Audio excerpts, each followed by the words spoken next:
Welcome to the Learning Pines YouTube. We hope this video helps.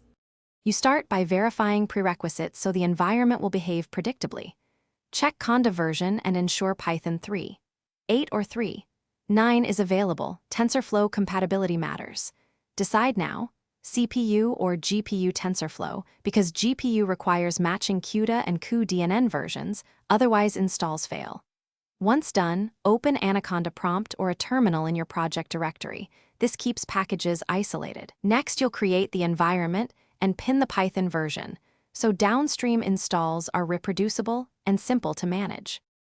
You create and configure the environment to avoid conflicts and ensure repeatability. Run conda create ntf-env python equals 3. 8y, then conda activate tf-env.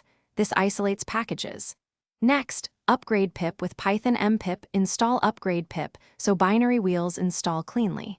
Now install TensorFlow using pip install tensorflow equals 2.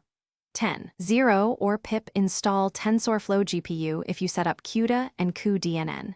Pip gives the most compatible wheel. Make sure to install any additional package. You finish by validating the install so your code runs reliably.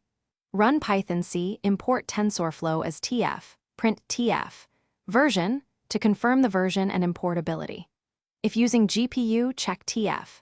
Config, list physical devices, GPU to see detected devices. Absence means CUDA/cuDNN or drivers mismatch.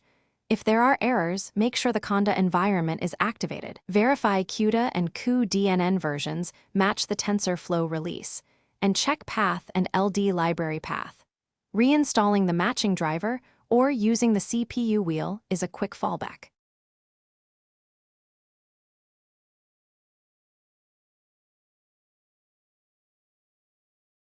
Thanks for watching. Consider subscribing if we helped you.